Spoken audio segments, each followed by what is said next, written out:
రే యష్, నిజంగా మీ నాన్నకేం కాదు కదరా యష్.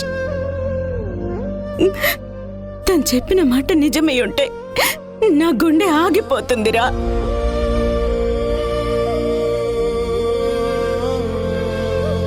చంద్ర లేకుండా నేను ఒక్క క్షణం కూడా బ్రతకలేనురా.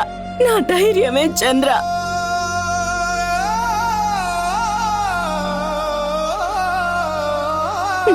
మీ నాన్న చేతుల మీదుగా ముత్తైదుగా పోవాలని ఎప్పుడు కోరుకునేదాన్ని.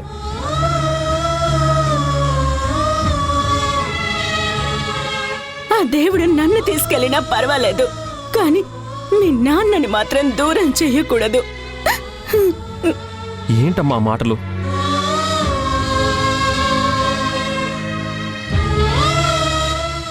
ఏమోరా, నా చంద్ర నా పక్కనున్నాడు, ఈ ప్రపంచమంతా నాతోనే ఉంది అని అనుకునేదాన్ని.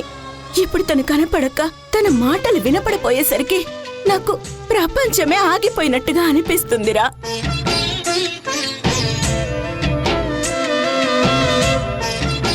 నువ్వు ఇంతలా కంగారు పడుతున్నావు ఎందుకమ్మా? నేను ఇప్పుడే నాన్నకు కాల్ చేసి మాట్లాడిస్తాను.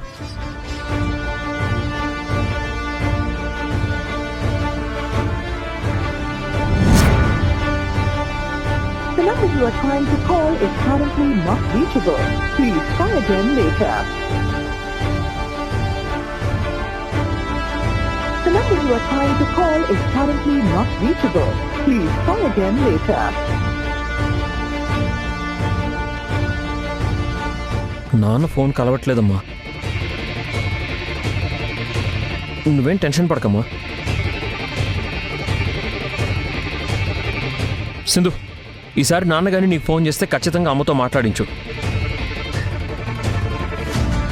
సింధు, ఢిల్లీ వెళ్ళాక మీ మావయ్య నీతో మాట్లాడారు కదా?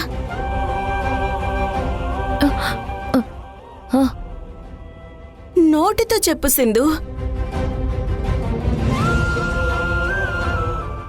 మాట్లాడాను అత్తయ్య.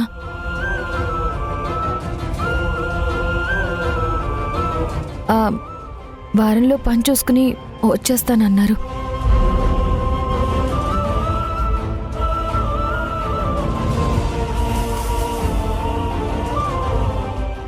నువ్వేవేవో ఊహించుకుని కంగారు పడుతూ అందర్నీ కంగారు పెడుతున్నావు.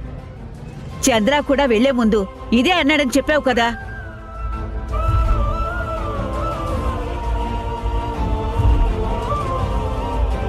అందుకే నీకు ఫోన్ చేసినప్పటి నుంచి లాయర్ ఏమన్నాడు, ఢిల్లీ ఎందుకు వెళ్ళాడని టెన్షన్ పడుతూ ఉంటావని నీకు ఫోన్ చేసి ఉండడు.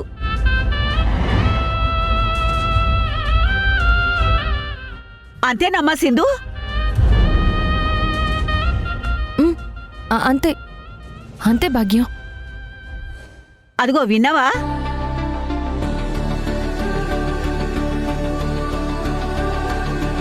అమ్మా, కంగారు పడకమ్మా.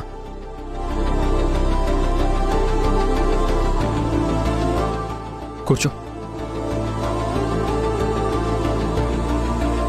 ఇప్పుడు నిజం చెప్తే అత్తయ్య ప్రాణాలు పోతాయి.